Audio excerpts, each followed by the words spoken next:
지난주 목포에서 총회 임원회가 있었습니다. 목포 호텔에서 잠을 자고 새벽에 눈을 떴는데 손발이 차가워지고 재채기, 콧물, 난리가 났습니다. 뜨거운 물 한 잔을 준비하고 의자에 앉다가 그만 설상가상 바지에 물을 쏟고 말았습니다. 처음엔 뜨거웠지만은 이제 몸이 더 식어질 텐데 어떡하지 하는 생각이 났죠. 나도 모르게 하나님 어떻게 해요? 그런데 눈앞에 헤어드라이기 하나가 이렇게 지나갑니다. 아참, 호텔에는 헤어드라이기가 있겠지. 그리고 헤어드라이기를 찾았습니다. 화장지로 옷을 대강 말리고 드라이기로 바지는 물론 손발 뒷목까지 차가워진 몸을 데웠습니다. 그리고 다시 물 한 잔을 끓여서 천천히 기도하며 마셨지요. 콧물 재채기가 싹 가셔졌습니다. 헤어드라이기가 생각나게 하신 하나님을 찬양하고 또 시간을 보니까 교회 새벽 예배에 접속할 시간이라서 여러분과 함께 새벽 예배를 드렸습니다. 인생의 문제가 아무리 커도 하나님께 못 맡길 문제는 없습니다. 아무리 사소한 문제라도 하나님은 내 문제에 깊은 관심을 가지고 계십니다. 인생 살다가 큰 문제 만나면 엄두가 안 나서 작은 문제는 너무 시시해서 이래저래 혼자 문제를 끌어안고 살아가는 사람들이 의외로 많이 있습니다. 그때마다 우리는 깨달아야 됩니다. 아차, 내가 하나님 없이 살 뻔했구나. 아차, 큰일 날 뻔했네. 오늘 설교 제목입니다. 미국 시애틀교회 밤무헤드 목사님의 우리 시대의 역설이라고 하는 글이 있습니다.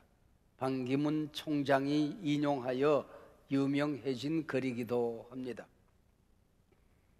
건물은 높아졌지만 인격은 더 작아졌고 고속도로는 넓어졌지만 시야는 더 좁아졌다. 소비는 많아졌지만 기쁨은 더 줄어들었고 집은 커졌지만 가족은 더 적어졌다.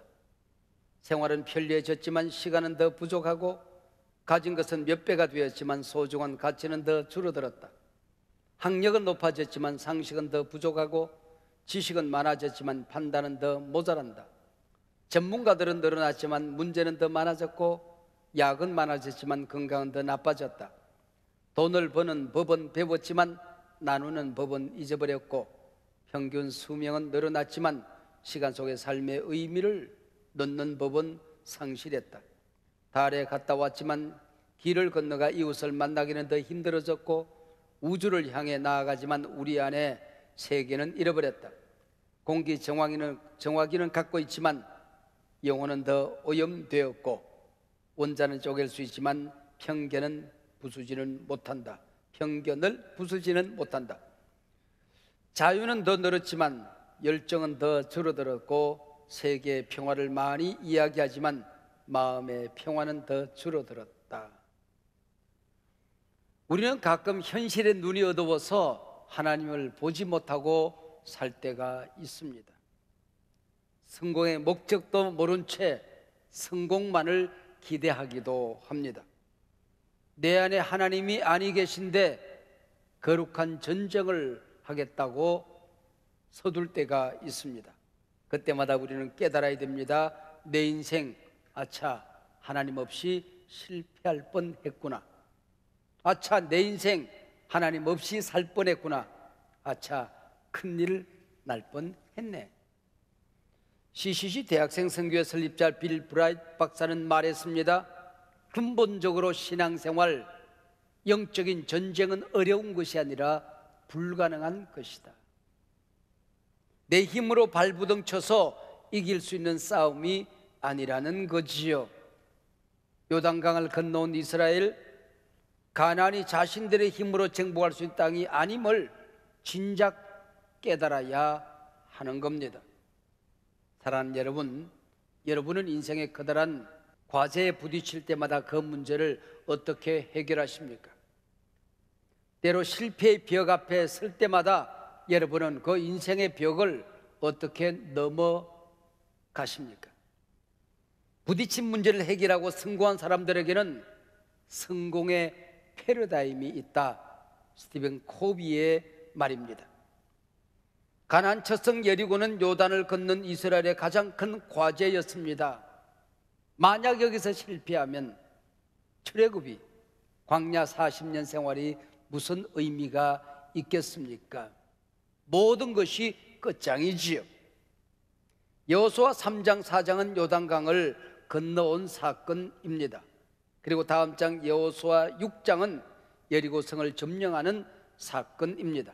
그 중간 오늘 본문 5장은 여리고성뿐만 아니라 가나안 땅 정복의 원리 패러다임의 소중함을 우리에게 가르쳐 주는 내용입니다. 여러분, 6장에 아무리 어마어마한 이적 기사 표적이 일어나도 5장이 없다고 한다면 의미가 없는 것입니다.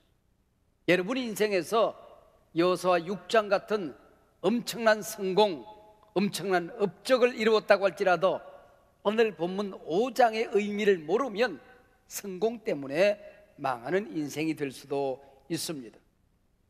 오늘 본문 가나안 땅의 주인으로 이스라엘 백성을 준비시키고 다듬는 이야기입니다.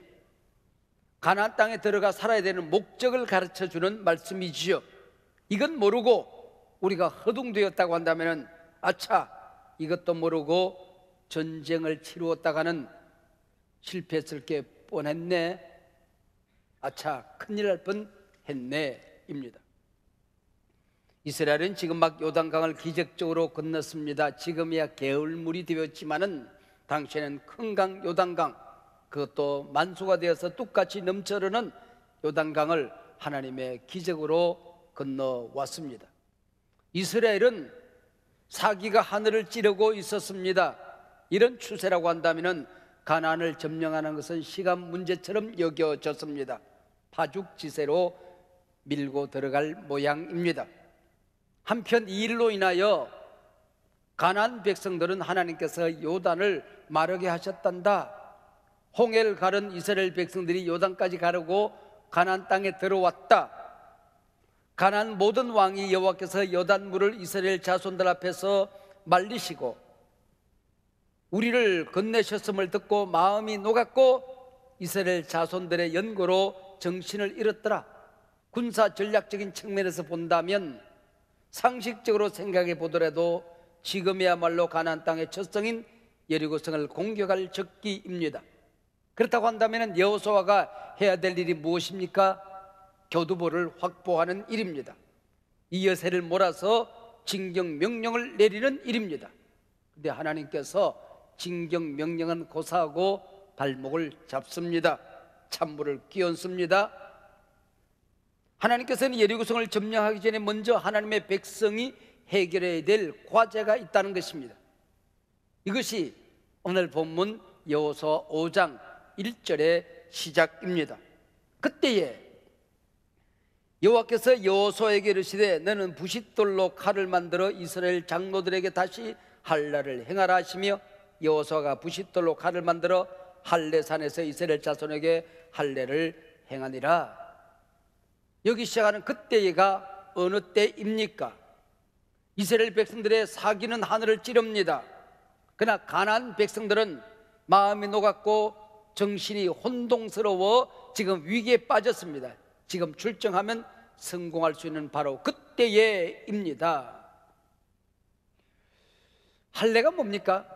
남자의 생식기 표피를 잘라서 하나님의 백성이 되었다는 언약 예식입니다. 지금은 여호수아와 백성들은 누가 보아도 상식적으로 전쟁의 칼을 만들어야 할 때입니다. 근데 하나님께서는 전쟁의 칼을 만들라 말씀하지 아니하고 부싯돌 칼을 만들어서 전쟁의 칼로 상대를 찌르는 것이 아니라 그 부싯돌로 남자의 생식기 표피를 잘라서 드러눕게 만드는 할례를 행하라 말씀하시는 것이죠. 언약의 백성이라면 하나님의 명령을 따라서 할례를 행하는 것은 너무나도 당연한 일입니다. 그러나 하필 왜 이때입니까? 이스라엘 백성들이 사기가 하늘을 찌르는 이때에 적들이 지금 간담이 서늘하게 녹아내린 이때에 이스라엘 백성들은 쓰러져 누워있고 적군이 쳐들어오면 속수무책 당할 수밖에 없는 이 위기 상황을 하나님은 왜 연출하고 계시는 것일까요? 너희들이 성공하기를 원하느냐? 승리하기를 원하느냐? 하나님의 자녀로서 살아가기를 원하느냐? 그러면 그 목적을 알아야 된다는 것이죠. 이미 오늘 본문 한장정 4장 24절에 이는 땅의 모든 백성으로 여호와의 손이 능하심을 알게 하며 너희로 너희 하나님 여호와를 영원토록 경외하게 하려 하심이니라. 아차, 인생의 목적도 모르고 살 뻔했네. 우리가 이 땅에 살아가는 목적, 구원받은 목적이 여기에 있는 것입니다. 출애굽의 목적이, 가나안 땅에 들어가는 목적이 여기에 있는 것입니다. 온 우주의 주인 되신 하나님이 얼마나 위대한 분인지를 드러내는 것입니다. 그리고 하나님의 백성이 영원토록 하나님을 경외하며 사는 것입니다.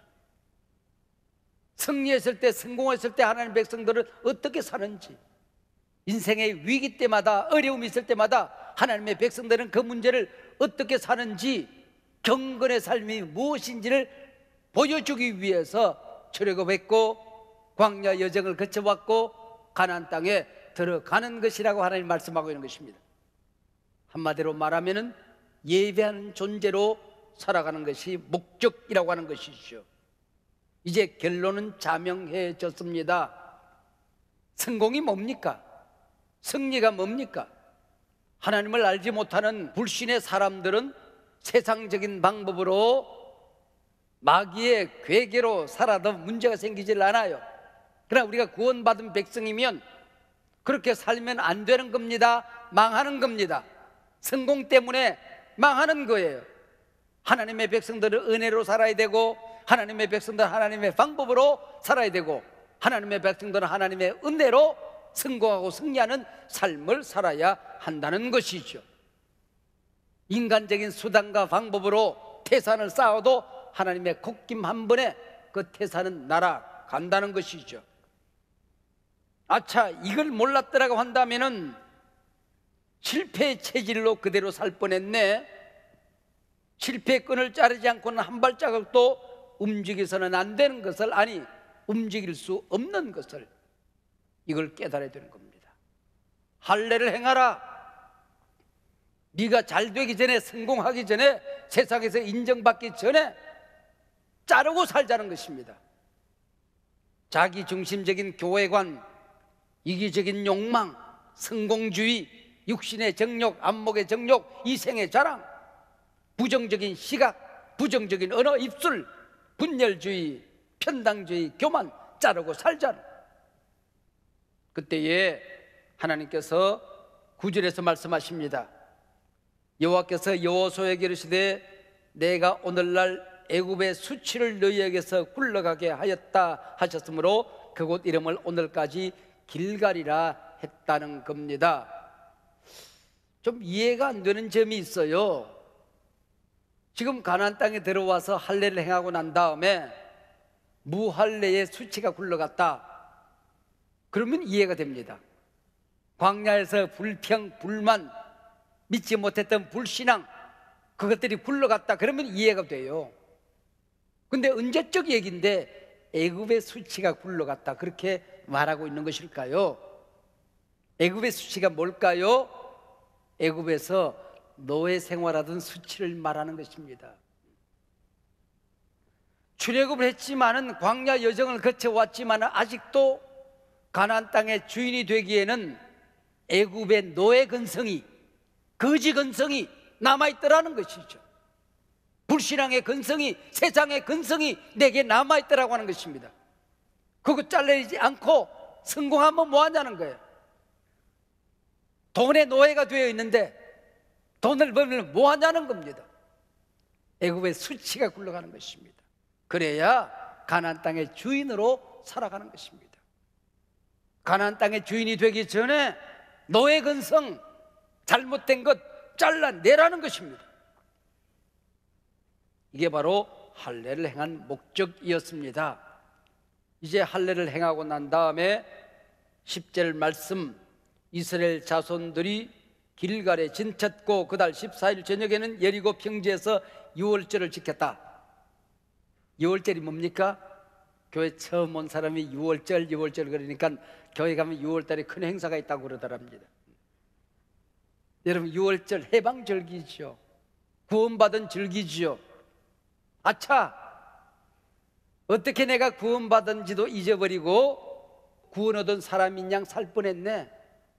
아차, 구원의 감사도 없이, 구원의 감격도 없이, 구원의 기쁨도 없이 내가 구원받았네, 그리고 살 뻔했네. 바로 그 얘기지요. 구원의 감사도 없이 구원의 삶을 사는 것은 뿌리 없는 나무와도 같은 것입니다. 다음 장에서 여리고 성이 무너질 거예요. 여리고 성이 무너지는 것이 가장 큰 기적 가운데 하나일 수는 있지만은 복음은 아니지요. 예수 믿고 병 낫는 것 소중한 일이지만은 그게 곧 구원은 아니지요. 은사를 체험하고 이적 기사 표적을 경험하는 것 귀한 일이지만은 그게 복음은 아닙니다. 제가 교회를 섬기면서 한 가지 해결되지 않은 갈등이 있어요. 우리 교회에서 일어나는 여러 가지 기적 사건들이 병이 낫는다, 기도의 응답을 받는다, 신비한 경험들을 한다, 은사가 일어난다, 눈에 보이는 성령의 사건들이 일어난다. 근데 놀라운 것은 그 기적 경험이 사람을 바꾸지 않더라는 거예요. 병이 들어 낫기 전에 신음할 때에 그 사람이 신앙을 가지고 예수를 영접하고 그리고 삶이 바뀌어지고 인생을 새롭게 결단하면 달라지지만은 그것 없이 병이 나으면은 병 난 것 때문에 믿음이 커지거나 달라지거나 인생이 변화되지 않더라고 하는 것입니다. 이게 저의 갈등이에요. 이게 뭐지? 여러분, 인간이라는 게 이렇게 완고한 것입니다. 여러분, 유월절 경험 없이 우리는 신앙생활할 수가 없는 것입니다. 십자가 경험 없이, 복음의 경험 없이 우리가 믿음의 승리가, 감격이, 기쁨이, 교회 봉사가, 헌신이 있을 수 없다고 하는 것이죠. 그러고 나면은 섬겨놓고 공로의식에 빠져요. 은혜의식이 없어요. 자기 자랑에 빠져요. 실패를 한 것입니다. 가나안 땅을 정복하기 이전에 유월절을 지키라. 주의 힘으로 가나안 땅을 정복하게 될 것이라고 하는 것입니다. 유월절을 지킨 게 뭡니까? 하나님이 이미 바로를 무찌르고 승리한 사건 아닙니까? 가나안 땅에 들어가는 것도 하나님께서 이미 가나안의 왕들을 이겼다. 너는 가서 정치하면 된다는 것입니다. 싸워서 이기는 것이 아니고 이겨놓고 싸우는 싸움이었던 것이요. 이 싸움은 이제부터 유월절을 지키고 나면 여러분, 이스라엘의 전쟁이 아니에요. 이제는 가나안의 전쟁이 여호수아의 전쟁이 아니에요. 하나님의 전쟁이에요. 하나님이 이루어 가실 것입니다. 나는 구원을 받아들이면, 예수를 내 구주로 모시기만 하면, 하나님을 나의 왕으로 모시기만 하면 내 인생의 어려운 문제 하나님이 해결합니다. 이미 해결하셨습니다. 나는 믿기만 하면 되는 거예요. 구원은 하나님이 이루어 놓으신 사건을 내 것으로 받아들이는 겁니다. 십자가 위에서 이루신 예수님의 승리를 내 것으로 영접하는 것입니다. 이것 없이 여러분, 죄와 싸워 보셨습니까? 그게 내 힘으로 이겨지던가요? 불가능하다는 걸 아시지 않습니까? 사탄과 한번 싸워 보셨습니까? 여러분, 내 힘으로 이겨지던가요? 나사렛 예수님의 이름으로 명하노니 악한 귀신아 떠나갈지어다. 오직 예수 이름만이 승리하는 것입니다. 지옥의 문을 닫는 것도, 천국의 문을 여는 것도, 우리 인생의 승리도 오직 하나님의 은혜로 이루어지는 것입니다. 할렐루야. 이 감격 없이, 이 기쁨 없이, 이 경험 없이 집사가 되고 장로가 되고 목사가 되면 직분 때문에 망하는 거예요. 여러분, 이 경험이 있다고 한다면 그까지 직분이 뭡니까? 아무것도 아무것도 아니죠. 구원의 감격과 내가 받은 은혜를 더 빛나게 하기 위해서 우리가 직분이 필요한 것이고, 더 섬기기 위해서, 더 낮아지기 위해서 그 자리가 필요한 것입니다. 이건 모르면 직분 때문에 망하는 거예요. 할례를 행했습니다. 유월절을 행했습니다. 이제는 쓰러져 있던 병사들이 일어나 몸을 추스립니다. 여호수아가 여리고를 어떻게 점령하지 걱정스러운 모습으로 돌아보고 있었습니다. 그때에 시퍼런 칼을 들고 큰 몸집은 아마 하고 있었는 모양이죠. 한 장군이 딱 버티 있습니다. 화들짝 놀란 여호수아, 당신은 우리 편이요? 아니면 적군이요? 나는 여호와의 군대 대장이다. 군대 대장이 뭡니까? 하늘의 천군 천사들을 다스린 지휘관을 말하는, 신약의 예수 그리스도를 말하는 것입니다.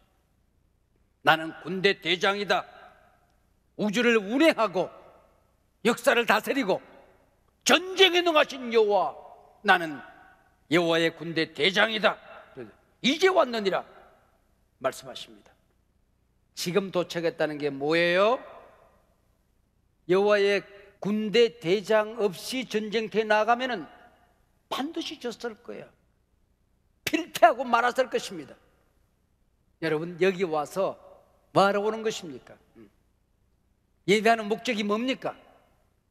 말씀의 칼을 들고 내 영혼을 수술하고 내 죄를 수술하고 내 잘못된 가치관을 수술하는 여호와의 군대 대장, 우리 주 예수 그리스도의 임재를 경험하는 것입니다. 역사를 다스리고 내 인생을 이끌어가는 성령을 만나기 위해서인 것입니다. 전능하신 하나님의 능력의 손에 붙들리기 위하여 우리는 예배 자리에 오는 것입니다. 할렐루야. 여호와의 군대 제장으로 내가 이제 왔느니라. 할례가 끝나고 난 다음에, 유월절을 행하고 난 다음에 모든 것이 잘려지고 떨어져 나가고 십자가 밑에 맡겨지고 구원의 감격과 감사와 기쁨이 살아난 다음에 성령의 임재가 나타나는 것입니다. 너희가 나를 떠나서는 아무것도 할 수 없느니라. 할렐루야. 하나님께 맡기면 모든 것이 하나님의 손에서 이루어지는 것을, 여러분, 오늘 이 예배 시간에 여러분 한 분 한 분이 여리고성 앞에 서 있는 이스라엘 백성이라고 한다면 할례를 행하라는 주님의 명령이 무엇으로 다가오십니까? 머릿속에 지나가는, 하나님이 오늘 이거 나 자르라는구나, 이거 십자가 밑에서 내려놓으라는 말씀이구나, 여기서 달라지라는 뜻이구나, 그래 내가 사는 것이구나. 여러분, 거룩한 결단이 있으시기를 축복합니다. 너 허둥대고 살지만은 구원의 감격 잃어버린 지 오래전이야. 구원의 기쁨 없어. 구원의 감격 사라졌어. 주여 내게 구원의 기쁨을 주시옵소서. 구원의 감격을 주시옵소서. 구원의 기쁨을 빼앗지 마시옵소서. 오늘 우리의 기도 제목이 되기를 바랍니다. 내 인생의 지휘권을 그분에게 맡기는 겁니다. 그것 없으면 아차, 큰일 날 뻔했네. 내 인생을 연주할 때에 이 연주하기 위한 금반을, 모든 내 인생의 악기를 하나님께 맡기는 것입니다. 하나님의 손에서 내 인생은 아름답게 연주되어지는 것입니다. 내가 내 인생 혼자 연주하면 불협 화음 나는 거예요. 아차, 큰일 날 뻔했네 깨닫고 내 인생의 금반을 하나님께 맡겨드리는 것입니다. 세계적인 음악가요 오르겐 연주자인 맨델스 존이 있습니다. 맨델스 존이 어느 한 성당에 어마어마한 오르겐이 들어왔다는 소식을 듣고 궁금해서 가봤어요. 그때 연주자가 연주를 해요. 너무 만져보고 싶어요. 몇 번이고 부탁을 했는데 거절을 합니다. 이건 아무나 만지는 게 아니에요. 초보자들이 손댈 수 있는 이 오르겐이 아니에요. 하도 때렸으니까 화가 나서 불떡이 나서 성당을 빠져나가려고 합니다. 그때 맨델스존이 앉아서 첫 금반을 붕 누르는데 소리가 다르잖아. 연주가 다르잖아. 그 성당을 가득히 메워지는 오르겐 연주에 문을 열고 나가던 이 연주자가 뒤로 돌았습니다. 누구십니까? 멘델스 존입니다. 하나님께서 여러분의 인생을 연주하기를 원하시는데 이거 아무나 만지는 거 아니에요. 하나님께 여러분의 금반을 올려드리시길 바랍니다. 아차, 큰일 날 뻔했네.